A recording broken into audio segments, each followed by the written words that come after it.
And we're live. Good morning. You know what time it is. It's 11 o'clock and it's Wednesday. So it's time for Woke Women Wednesday. This is Diane Wilkerson saying good morning to you. Oh my goodness. So much is happening. So much is happening. But I have an exciting conversation for you today. But I always start with thanking the sisters with the vision who knew how important it was going to be, especially during this pandemic, for us to have a medium that we could get information to Black people, brown people, in a timely fashion. And so I thank you to the sisters at WWOC Radio. Woken Wednesday, every Wednesday morning at 11 a.m. I come to you bringing information on what we like to say is all things Black and COVID, which really means all things because COVID has in it really just intersected every single aspect of our life. And then at 8 p.m. on Wednesday, my fearless sister, city councilor, Julia Mejia, she closes it out. So I start in the morning and she closes it out in the evening. And I know she's going to have an exciting program for this evening. But today, as we said, we're going to talk about something that's happening right now. I've been talking about and have had guests talking about vaccine, what's happening. All we hear about is this whole issue of vaccine hesitancy, um, uh, the rollout, how much of a disaster it has been in Massachusetts. And the governor I saw today has come up with yet another decision. And I have no idea like who's sitting in that room. But I do know that they're on their fifth different suggestion, a fifth different plan, right? About how to do the rollout registration. And then today he announced he's changed his mind. So they're reversing the course from last week where they said they weren't giving vaccines to hospitals anymore. The hospitals all, went in uproar. So today it says they reversed their course. So now the hospitals are going to do it. Now we have community sites that are going on in greater Boston at least. And I'm excited about that because, there clearly is some reality to the idea that there's some distrust. They call it hesitancy. I call it distrust. And that distrust is warranted, it's real, and we have to deal with it. But the other side of that, what has become clear, is that there are lots of Black folk and brown folk who want to get the vaccine, have been completely unable to maneuver through the maze that we have created. So it's no surprise. But we have a different reality now because, in fact, after the opening of a site in Gillette Stadium, after opening a site in at Fenway Park, after opening a site in South Boston, they finally got around to Roxbury. And so on tomorrow, Thursday, the 25th, CIC Health, which is the organization that the state's contracted with to manage these mass vaccine sites, will officially take over the operation at the Reggie Lewis. And in preparation for doing that, they have been staffing up. And I say, when you all know, when folks do something that we don't think is in our best interest, I'll be the first one here or on Facebook or emailing and saying so. But when people do right, we have to be able to give them credit. So this is what I will say about CIC. When they came, they had a whole plan. They had a whole staff. They had all their contracts, and they were all white.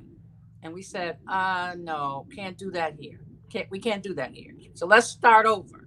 Like, what positions do you need? And one of the first things they said to us is that we need to hire a communications manager, somebody who knows the community, somebody who is articulate, able to guide us and help us on how to talk with this greater community of people of color. And we had one candidate that we were able to give to them, and that candidate's name was Shawn OBrien. And that's my guest today, our brand new community informations manager for the Reggie Lewis site, mass vaccine site for CIC Health. And I'm going to have her talk about that. But before I do, one of the things I've been following with Shauna is the professional evolution that she has gone through during this last year. The pandemic has forced many of us to change. And in fact, I thought that what's made her most appropriate for this new venture. And so we were so glad when she said yes. So Shawn OBrien, I want you to tell our guests, you look beautiful today for one. Thank you. Tell Thank our you. guests about you, like born, where, raised and born, and then what you do, and then what you're doing now. Sure. So, first of all, thank you, Senator Wilkinson, for having me on Woke Woman Wednesday. I definitely consider myself woke and opinionated and vocal. And so, yeah, this is definitely a honor, and this opportunity is definitely a privilege. And so, as I also say Miss Diane. That's fine. Mentioned that. So I am a full-time. I have my own business, Shawn OBrien Consulting, which is a full-time event planning business. And before COVID, so I was 2020 would have been my second year as a full-time entrepreneur. And Shawn OBrien organizes chaos through education, training, and curated experiences. And I typically work with small businesses and nonprofits to execute events that appear flawless. And that's what I prided myself in. And that's what I was doing much of 2019. I had executed 22 events as a solo entrepreneur and was looking forward to building my team in 2020 and really having a full service firm, right? And so my last event was 2020, March 9th. I had a panel discussion with 200 Black women, or mostly women of color. And then we went into a state of emergency March 9th. And so I went into immediate kind of like some, crisis mode, because this was my livelihood. And my big thing is, as long as I can keep my lights on, that means that I'm doing okay. And my quality of life I have not had to adjust that. Right. And so March 9th, state of emergency, events is the first kind of industry to be hit. Right. And so I had to immediately figure out what, I had to get down to a lean budget, right? And so what are the expenses that I really need? I need to keep my website up, right? I need to keep some of these, my Microsoft Office and those kinds of things. I still needed my accountant, which was crucial in making sure that I got some grants and so forth throughout 2020, right? And so then I had to really think about, like, what am I going to do? And the truth is, my first worry was my grandmother. So she was 90 with Alzheimer's, and she was in a nursing home.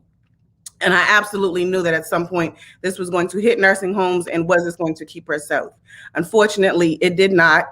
It hit her nursing home before the end of March, and she passed on April 18th, and we buried her May 7th. And so we went through that whole very first crisis mode, and having to deal with the grief and the unknowns of losing a loved one, and having to have these parking lot funerals, and don't want anybody hugging my mother, and all the fears that just came along with so many of the unknowns with COVID-19. Still today.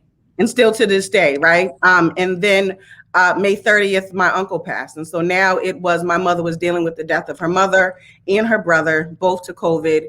So just as a family, we've continued to push through that. And we're getting ready Sunday was my uncle's anniversary. And we'll soon, be up on the first year of this. And so what I did do immediately was I began to do goal setting and gratitude workshops Tuesdays and Thursdays, twice a week. And that was really somewhat of a selfish need as well, because I needed to just like get in front of people, recognize that, everything we were learning day to day, like people still had to go to the laundromat, right? I don't have to go to the laundromat. I have a wash and dryer in my house. And this is where, like, reminding people, like, let's be grateful what we do have, right? I had already learned how to work remotely, or I didn't have to go into work. I didn't have to be an essential worker, right? And so most of the people that were joining me, they weren't essential worker. They could, work from home. They were adjusting to supporting family and what was happening in the household. But let's really focus on how we can be grateful for what we do have, because we don't know what's happening next. And we need to kind of wake up in this mindset and go to sleep in that mindset. I also began to do productivity workshops, helping people think about SMART goals, to-do lists, how to think about your routines. And so what you're doing in the morning, staying off social media, doing your meditations, doing whatever exercise maybe you need to be doing, getting your coffee, talking to family members, whatever you need to do to kind of get you grounded to have a productive day, right? And so I did several of those workshops with some nonprofits. It was also a series I did with Fairmont Innovation Lab and General Assembly. And so I did some of those. And then I had two nonprofit clients where I did a week-long wellness retreat. That client came mid-April, and they actually initially wanted to do a live event in Right. November. And we had to shift to a week-long wellness retreat where they had a keynote on the front end and the back end, and then they had weekly facilitated type events throughout the week. And then I also work with another nonprofit where we did a celebration, their annual celebration, and that was hybrid in studio with live speakers, as well as they had pre-recorded. And so in the midst of all of that, I was also trying to figure out, like, I need an additional stream of income, right? Like, I need something that can be done while I'm sleeping. I don't like to say passive because I'm actually working, right? So this is not a passive, Right. passive income, right? And so, Shawn, this is what I want to say to the folks who are watching and listening. This story that Shauna is sharing, I know is one that many folks are going through, not just all over Boston, not just Black folks, but generally. And so that's why it's so important to tell it. I want you to continue, but I just wanted to say that, yeah, like, this is well, yeah, life, I mean, like, right? right. I just could not. Very much of this is, one, I needed to work. Like I said, I needed to keep my lights on. I had a moment where I did actually apply to be one of the contact tracers if I needed to kind of get a 9 to 5. And things just continued to work out. I got some grants and so forth. And so financially, I was able to stay afloat. And then I was able to bring on a project manager in September after getting some grants to help me, really just to organize things and to support me. And as I was continuing to build on new projects or take on new projects. And one of those I was getting ready to mention is I'm building out a online virtual event planning course and platform, which is called Course Trifecta. That will launch in April. I've kind of been working on that off and on. It's 7 modules, over 30 lessons. It's geared towards small businesses that want to use this as a professional development tool or a tool for their team, really to have access to to-do lists, pre-recordings, so templates, pre-recordings, and access to me to help them think about their strategy, their vision, and how they want to really have a virtual event that appears flawless.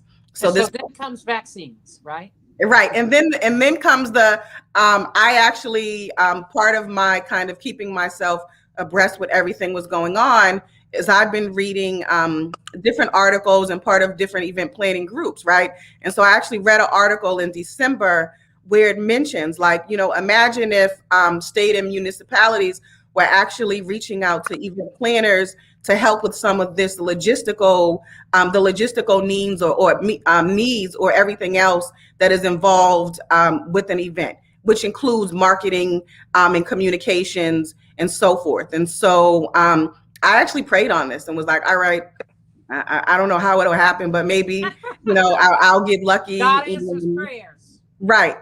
Like I don't know, a vaccination site opportunity will come up somehow, some way. Don't know what that would look like. And so now I'm here supporting CIC and being a liaison between BBC, so Boston Black COVID Coalition, to make sure that you all are aware of everything that's going on with the communications team, which is about a team of 8 to 9, which is actually too small because this team is not only managing the rollout for the communications of Reggie Lewis, they're also managing the other sites that CIC was already is in continuing to manage, right? So Gillette and Fenway, and there's also testing sites that they're supporting, right? And so yeah, I'm just grateful to come in there and be, the best version, show up as the best version of myself, which is a Black woman that is born and raised in Roxbury, the Dorchester neighborhood areas. And I've lived in Grove Hall for over 20 years now. I'm actually an alumni of Roxbury Community College. And what's interesting is I actually realized last night, my first event that I did in 2019 when I went full time was District Attorney Rachel Rawlins' swearing in ceremony, which was at RCC and Reggie Lewis. And now the first live event that I'm going to be a part of for 2021 will actually be at Reggie Lewis again. That's right, So, because this um, weekend, so just so this is our commercial. First, I want folks to know that even if Shauna wasn't my guest, I would be bragging on her because CIC is bragging on her. So we've gotten an email like every day. Thank you so much for sending Shauna to us. I'm like, well, we got a lot of Shaunas.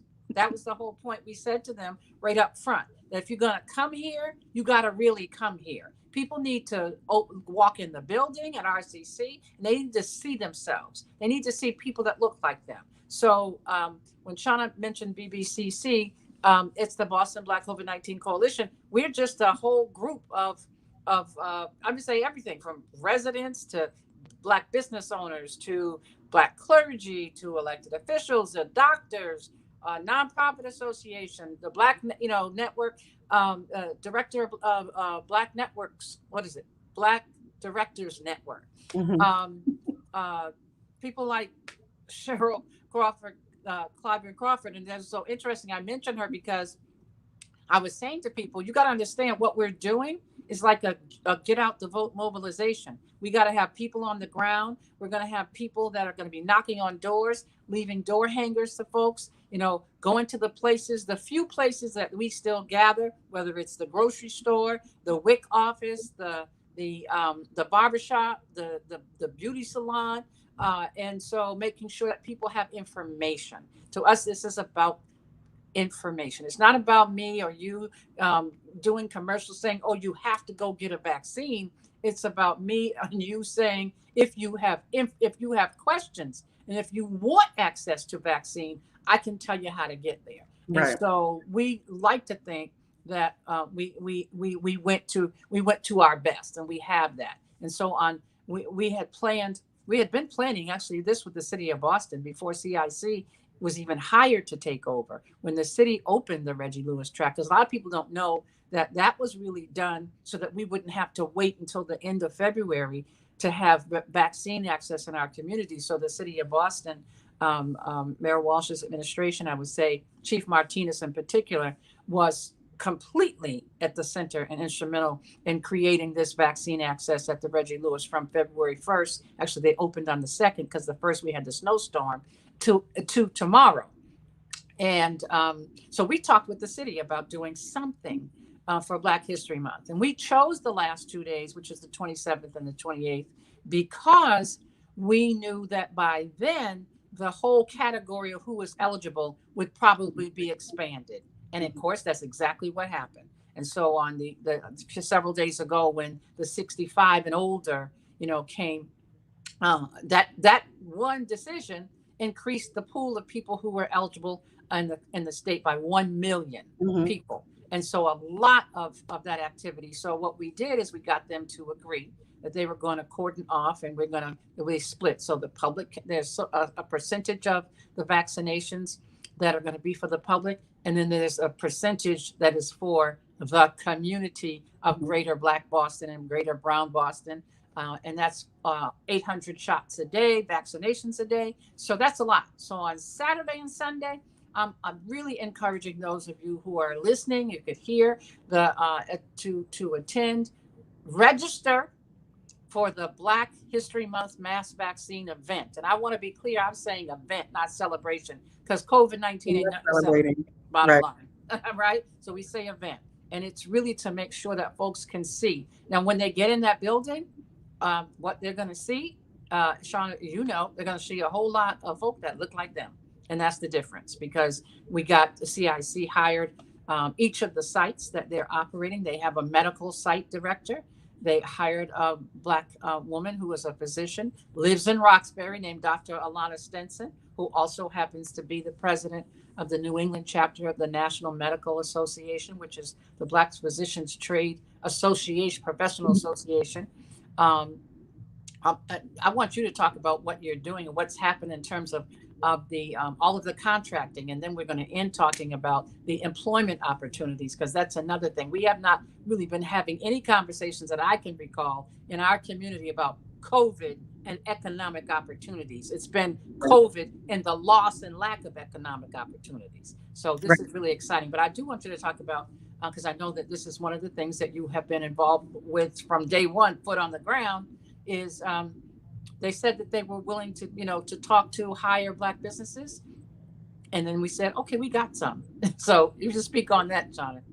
So I know that there have been. I actually yesterday picked up printing from Studio 24. We are using them for the kind of the printing that's being done on the ground. So there's the door hangers, there's the posters, there's the flyers, there's the cards.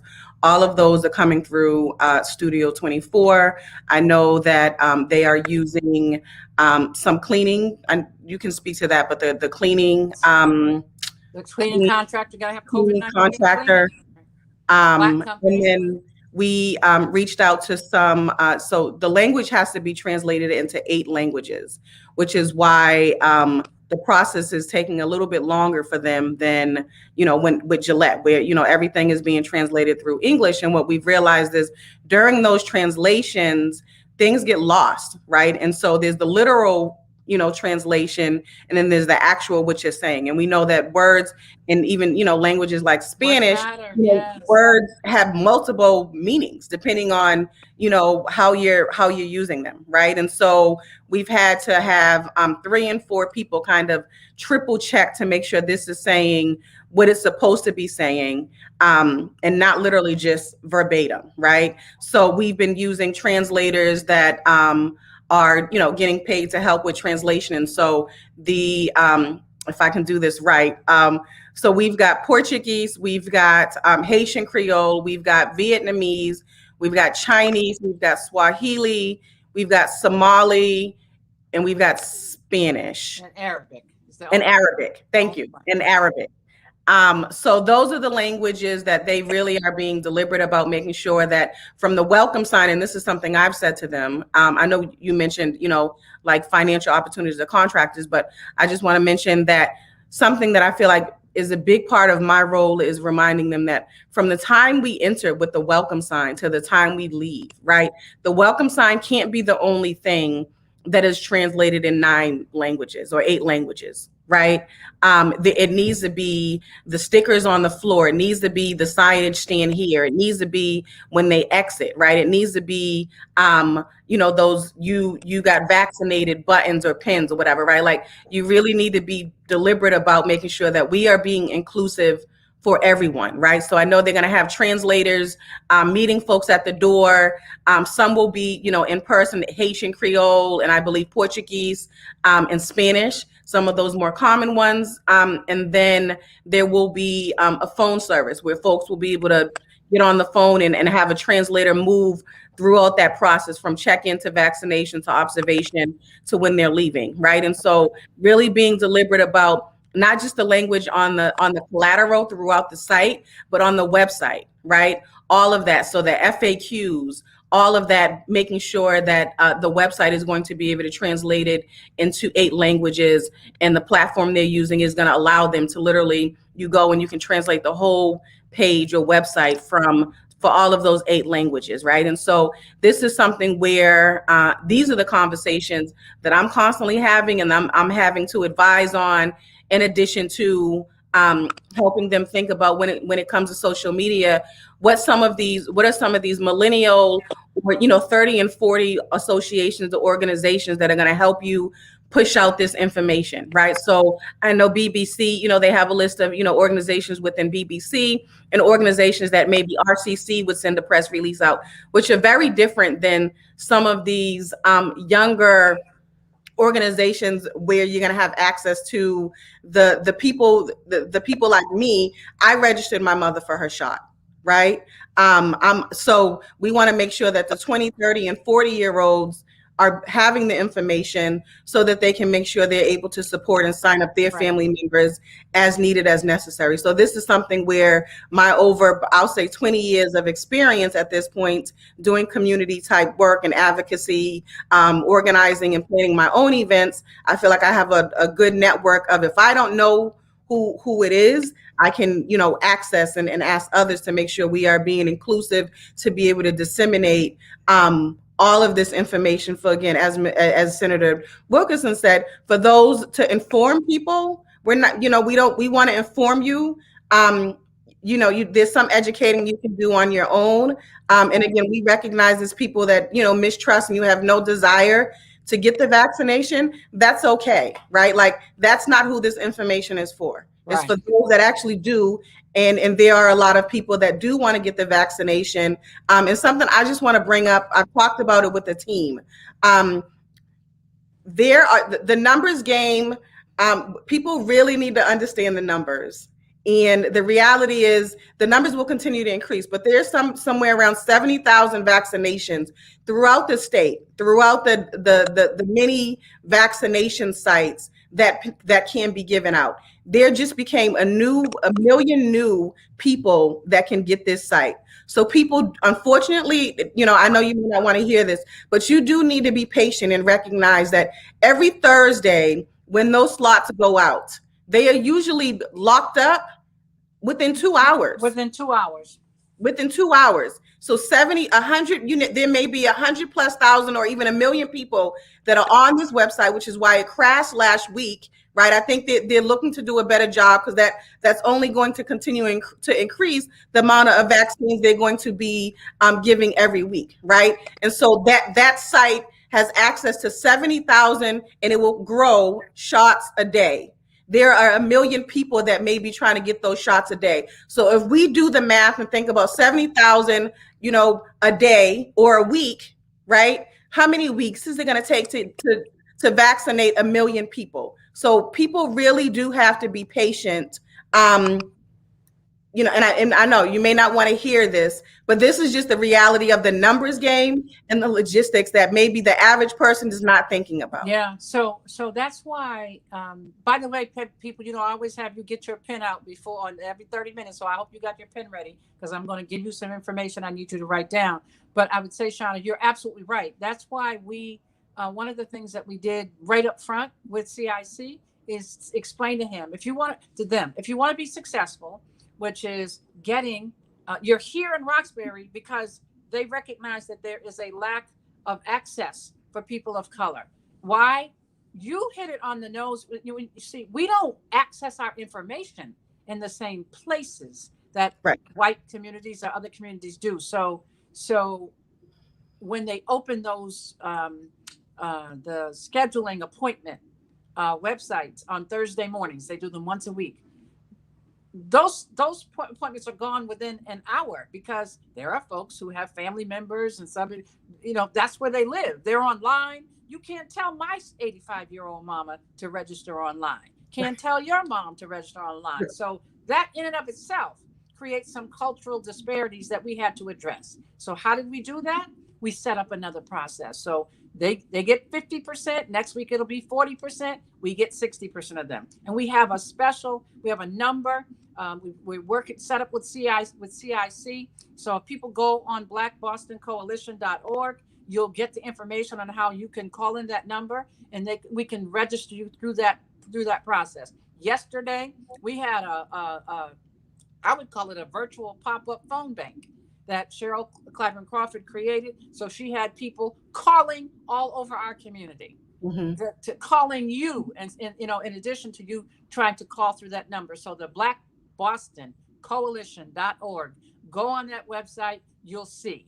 Okay. And then next week when I come up, because we're going to be here every week, I'm going to give you a telephone number for those of you who are not. I don't have it in front of me, and I know our time is fading, but look on Facebook, look on, emails, ask somebody to find out, how do I get to that, the information, because I see the churches distributing it. And that way, I do want to talk about there's a sister who actually I met on Facebook. Sister lives in Mattapan. She was talking about the fact that she was working with a medical supply company. I sent her name to CIC, and she was hired to provide the PPE that they're going to be distributing. And she got a contract. She was so excited. Mind you, like I said, this is not a personal thing to me. I've never met her. But that's okay. It doesn't really matter. The bottom line is that we're going to make sure that the economic benefits. And by the way, last thing, they're looking to hire almost 100 people. That's why I need you to go on that website. That's why I need you to follow up. That's why I need you to call, whatever you need to do, because they need 100 people to do what? They're going to have a phone bank right in the Reggie Lewis gym. because Right. the vaccinations are going on the field house. So they need people to work every day on a phone bank. They hired a black owned company located down in Nubian Square that's going to be doing the COVID-19 cleaning. Guess what that means? That means they have to have staff. They'll do training on how to spray. But every time somebody gets up out of a chair, that chair has to be cleaned and wiped down, right? This is serious business because we're not going to have no White House type super spreaders going Right. on at the Reggie Lewis. So they're hiring staff as well, right? We also have, Shauna mentioned the flyers and posters and the door hangers. Well, we're going to pay people to go and put them on those doors. I Right. mentioned the WIC office, the grocery store. We're going to pay people to go And there and hand that's out starting today as information, right? well. Starting Cheryl today. starting that Now, today. in newsflash, every single one of these positions is starting at $20 an hour because we're Right. not trying to take advantage of folks. And we say you got to be respectful. And if CIC is getting paid a whole lot of money by the state to operate in our community, then we're going to be respectful in how we pay folks. But people understand what we're saying. 100, at least 100. By the way, they're also looking for folk to work inside for 6 months. They're going to be there, so they're looking for nurses, anybody clinical background who might be interested in a part-time or full-time job doing the actual vaccine prep and doing the vaccinations. We have nursing students, nurses. We may be retired. You may be, working at home and say, well, I can go over there and do that for 4 hours. Also, please follow up because this is real serious. And, the bottom line is we are about one thing, and that's saving lives. Hmm. It's that simple. I'm excited. I'm getting my vaccine on Saturday. I got my schedule. I told people, be clear. I know I don't look it, but I'm like in the age where I'm eligible, right? Woo! Right. But I'm going to get my vaccine. And I'm one of those people, Shauna, who have gone through this evolution. When I first heard it, I'm like, don't think so. Mm-mm, mm-mm. But you know what it came down to me, which is really what I suggest to everybody to do the same thing. You have to decide. It's a personal decision. You have to decide, how you move, whether you want to be moving around. The people that you want to be. I want to hug my grandchildren. Right. It's like, you think I could ever imagine in my life having to say that out loud, right? I want to hug my grandchildren. And I'm blessed. All my grandchildren are all like in and around Boston. I mean, I have two in college, but this is still their home. Right. I want to hug my grandchildren, Right. period. And I want to hug my mama. I want to see my mother. That's You it. talked about what happened last March, right? And I moved my mother from a nursing home in Natick. Well, first, she came here from Charlotte, was in Natick. It was too far. Moved her to Landmark at Longwood, right up 10 minutes away from me in Mission Hill on March 1st. And then this happened. They Yeah. went into lockdown on March 10th. I've Yeah. not been in the same room physically with my mother. It's going to be a year in 2 weeks, right? And she's 10 minutes away from me. Now, mind you, gratefully, I'm grateful because we do FaceTime, Right. but that's not the same thing. It's not. No, it's not the same. It's not the No. same. And And that, I that's mean, why that was what happened to us as well. Like, we went into lockdown, and the fear of, is it going to get there? Um, and my mother was in crisis mode for the month of March because we couldn't get up there, and it was literally almost like a daily, is she okay? And she has dementia, so she can't so completely does my mom. communicate with us. She's not calling us. We've got to call her. Um, and then it was, it's in the home, and then, but it doesn't have her. And then the next week it does have her. And then it was just like we're rushing her to the hospital, and we couldn't even say goodbye. My mother was the only, we sat in the lobby. My mother was the only one that could go in and see her mother, her and her brother, before they put her on a morphine drip and, called us in the morning to say that she had passed. That's a story that's going to get repeated often, often. So for me, my 18-year-old granddaughter is graduating from high school in Newton South. My 22-year-old granddaughter is graduating from Howard. I don't know if they're going to be in a live celebration, but if there is, I'm going to be in the front row.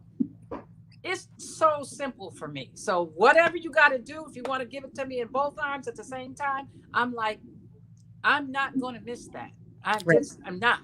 And I couldn't imagine that time coming, and then all of a sudden finding out, oh, well, guess what? Yeah, they're going to have a real ceremony, but I have not been vaccinated and I can't Where take you the can risk. go. So I Right. can't, no, no, no, no, no, no, no, no, no. So that's for me. That's my story. Everybody going to have their own, like they say, my why. That's my Right, why, right. you And know. that's my why. I mean, that's my why. I'm grateful to have this opportunity to really inform, and as many family members and other community members as possible. If you want to get the shot, you have the opportunity to sign up. And like I said, bear with us when it comes to the logistics and just the numbers of how to, when your time is coming. But know that we are being very deliberate to make sure that who wants a shot can get a shot. And if you want to come down to Reggie Lewis to get it, you can come down to Reggie Lewis to get it. I know the community centers. I'm glad to hear the governor has reversed course, because As many places as possible. You cannot have right, too many places where people can right, go. And I just, I want to thank you for being you, because you know how sometimes you can't be someplace, but if so and so's in the room, we good, we good. well, And I appreciate that. I am a product of my daddy and my mother. That closed mouth don't get fed is something that my mother always said. And my father is about as blackety black as it can get. So, I don't think I had a chance not to, be who that's I right. am now. So, So, folks, if you had any reservation, hesitation, I hope that this little time that we've been able to spend with my guest, Shawn O'Brien, has given you some relief to know that if she in the room, we good. We good. She's saying the things that need to be said, raising the questions that need to be raised, and representing. And that's really, that's the best. That's the situation that we want. And so I want to say thank you. The time, I told you, the time goes so quickly, but we got a lot. You got a lot in, and she's got a lot in. And I want to say hello, and I tell folks every week, um, even getting a vaccine doesn't mean not to wear masks. You still got to wear those masks. You still got to physically distance. And I always say that. I wish I could do a campaign to change social distance to physical distance, because some people have taken the social distance too far. The social distance is isolating, and our folks are hurting, and mental health is real, right? right. So physical distance is something different than social distance. Check on your folk, check on your neighbor, talk, just sometime a conversation a day. You have no idea how many people, because of this reality of pandemic, have been cut off from just daily conversing and interaction. Engagement. Yeah, Like yeah. call them on the phone if you have to. And I said, if you want to get vaccinated, we're going to make sure you have access to do that, right? And we're going to make sure that in the process of all of these billions of dollars that our Congresswoman, by the way, Ayanna Presley, is updating us every month. We are told, we are notified of how much money the federal government is sending to Massachusetts, to Boston. And so then we go follow the money, making sure. So that's why we can say without hesitation, you're going to do that, you're going to have to make sure you hire some of our folks. And so Hmm. to Woke Women Wednesday, it's another blessed week. I'm just so blessed to even be able to be here. We are alive, right? This And is where that gratitude is. 500,000 plus people who were walking on this earth a year ago on February 24th can't say that. Right. And so just to be here is a blessing. And we know some of those folks. This stuff is real. This stuff is hit close. And anything and everything we can do, we're smiling and laughing because I'm happy about your presence. But overall, this is pretty somber time, and we got to stay focused on the end game. Our end game is we saving lives. Black life matters, right? Right. Right. And so I thank you. I'm going to Thank have you back again you. because we'll be here like every Wednesday. And just say to all of you, Woke Women Wednesday, stay woke. We'll be here next week, obviously, God willing. And tonight, you remember my partner, citywide city council, Julia Mejia, is going to have Christy Lindor on her show tonight. And we're going to keep bringing you to business, all things Black and COVID. Oh, and can I just mention too that I'm going to CIC is going to be doing weekly town hall, just an hour kind of like Yes. update. Anybody can jump on and kind of learn, the data, the stats, and any new information. And so as of next week, I'm going to help kind of host MC that Wonderful. town hall. So I will add that information on my social media, just You know so I will. folks, and I will share it with other folks. But it'll be 5 o'clock every Wednesday. It'll be a Zoom link, and with different folks that are part of the Reggie Lewis project in particular will jump on and share information, and I will be a part of that town hall conversation every Wednesday at 5 o'clock. And again, I'll share the information on my Facebook. All right. You All heard it. right. You heard it here. Thank you, Shawn Okay. O'Brien. Best Thank to you. you. Everyone, have a wonderful day, a wonderful week. Stay safe. As I said, wear your mask, physical distance, check on your folk, check on your neighbor, and we'll see you next week. Bye bye. Bye bye.